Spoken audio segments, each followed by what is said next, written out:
of research. We started, when we started TAMEST and when I started this project of collaboration, we started with what we called SPRING, which was a consortium for nanomaterials to make materials stronger, headed by Rice University. And here again is where Malcolm Gillis, the president of Rice at the time, who was one of the ones who was so excited about TAMEST, he agreed to let Rice take the lead with Bob Curl and Richard Smalley, because they were the Nobel laureates in nanotechnology.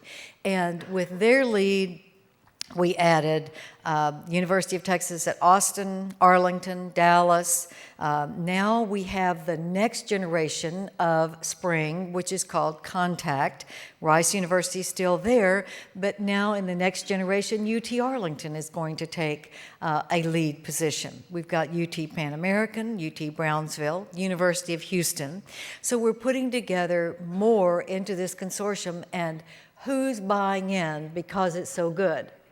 The United States Air Force, because they know that we're going to need those lighter, stronger materials for the airplanes of the future, and especially the drones, especially the UAVs, because the UAVs are now doing the surveillance in Afghanistan and on the border of Texas, among other places, and it's using these UAVs that saves lives, because you don't have to have a pilot up there in a helicopter that could be shot at. And so you've got UAVs, but they have to be light and strong to carry the camera equipment for surveillance, and also now they're shooting missiles out of UAVs.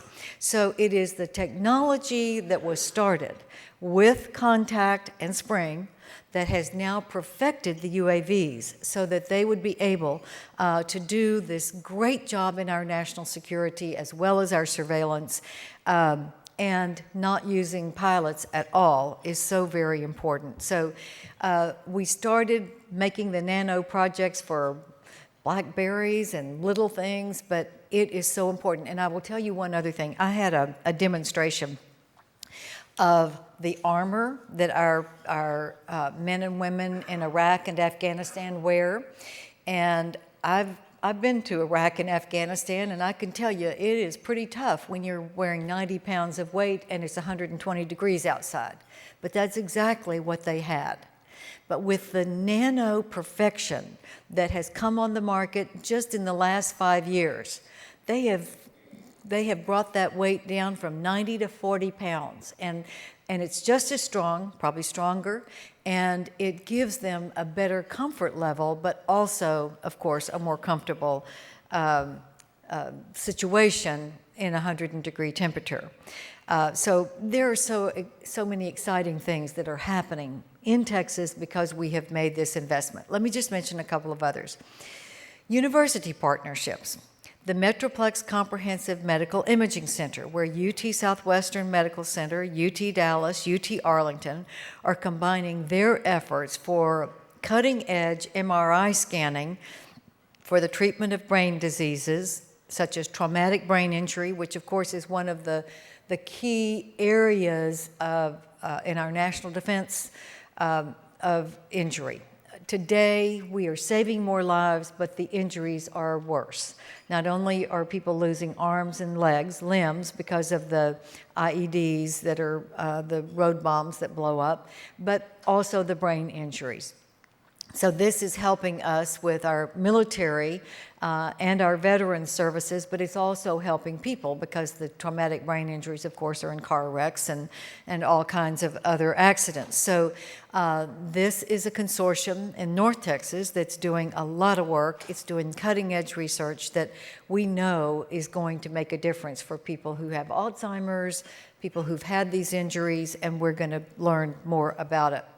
The National Center for Therapeutics Manufacturing, Texas A&M University, and UTMD Anderson Center are going to combine their resources on the campus of A&M. This is going to open later this year, and it's going to be to do the pharmaceutical manufacturing research and education.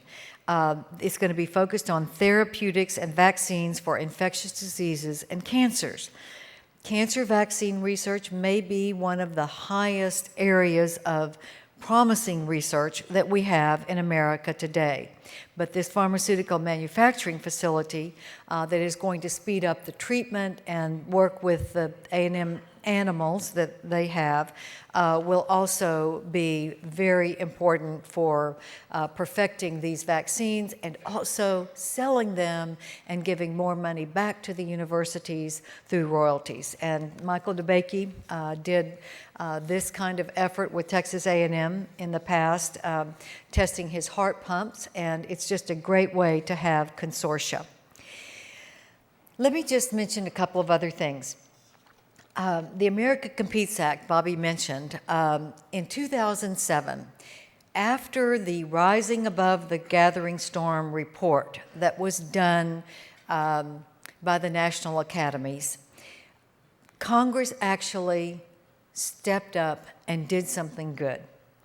We passed the America Competes Act with a 3-year authorization of $33 billion, mostly to the National Science Foundation, but also to the Department of Education and the Department of Energy, the ARPA-E especially at the research division at the Department of Energy, and the National Institute for Standards and Technology.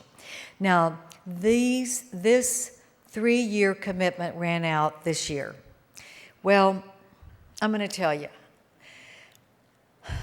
this is a tough time for spending federal money. You know that it is. It's a very tough environment. I mean, we've got a $14 trillion debt, and we've got to responsibly address that debt by cutting spending. Well, several of us were working on the America Competes Act. Many of you in this room have said to me, oh, please, you've got to pass it again because we've got to keep that research money flowing into especially the National Science Foundation and the Energy Department. And we passed the bill out of my committee, and we passed it out, but the authorization level was too high, and we had people on one end who were saying it's too much money, and on the other end saying, I'm going to stop anything that spends money right now. So we had both ends in the United States Senate, and I tried to pry that bill to the Senate floor for about 4 months. At the end, literally 2 days before Christmas Eve, we finally got the authorization level down, but it's $44 billion, so it's still more than we had in the last 3 years. This is $44 billion that we got it down to for the next 3 years, so it will be an increase in the research spending. And we got the two people who were holding it up, and we said to both of them, Lamar Alexander is the hero here, and we sat down with those two and we said, you cannot eat the seed corn of America. We have got to make the strategic investments to keep our economy going, because we don't manufacture widgets in America. We don't even have steel plants anymore to speak of. We don't manufacture things, but we do innovate. And that's what fuels our economy. So if we're not going to put the money into the research, the innovation will go away, and we will be left in a flat economy or worse. And they bought it.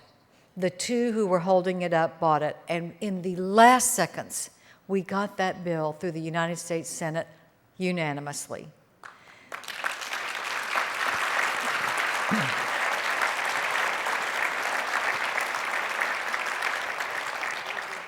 And it went over to the House, and to their credit, they passed it on a bipartisan basis. Wasn't quite unanimous, but it was bipartisan, and it does show that when you make the right arguments, even Congress can understand it. So, I guess I'm going to leave you with this. We cannot rest on our laureates. That's right. We've got to continue to bring the next generation in. And that's why I love this organization so much. That's why we have put so much energy by so many people together to say this is the right thing for our state to be the leader in these very important areas. Part of that America Competes Act, I want to say, I don't know if Marianne Rankin is still here. Marianne, thank you. We also funded and put standards around the You Teach program that Marianne Rankin started at the University of Texas, because one of the recommendations of the Rising Above the Gathering Storm was that if we're going to have the next generation of scientists, we can't start in college encouraging the kids to take the courses. We have to start in middle school at the very latest, middle and high school.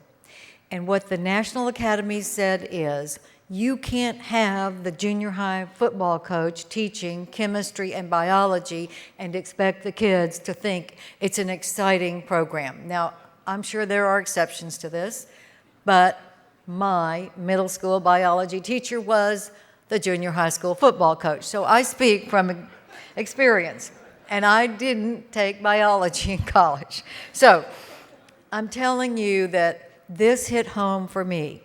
The You Teach program is the best thing in the nation and was recognized by Congress in the America Competes Act to be the best standard, and that is to offer to our college students who are majoring in science, any kind of hard science, engineering, math, to also get through electives teacher certification. So they can take through electives the teacher certification, and what has happened is that those young students are now going into teaching. They're going into teaching in secondary and primary and secondary schools, and the ones who are doing it are staying in. The longevity of the teachers who have majored in these courses are now teaching the kids in the middle school, which is the most important time to start getting them excited.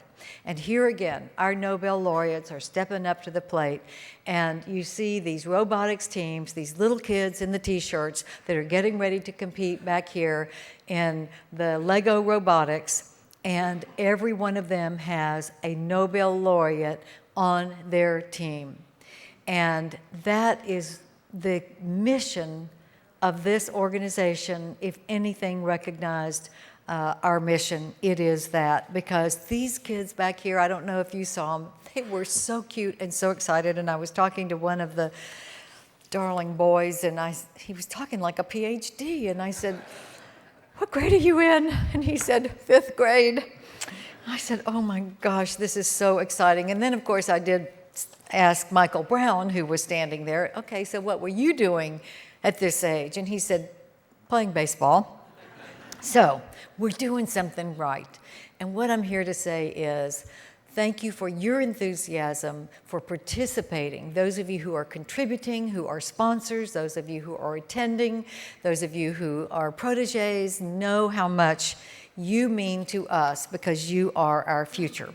My last point I'm going to make is that since we passed the act, I wanted to just make sure that everyone has the parameters that the National Science Foundation has, what they're asking you for, what they want to have research grant applications come in for with the America Competes money.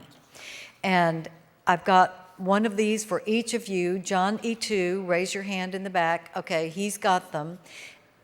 Are they at the tables? Okay.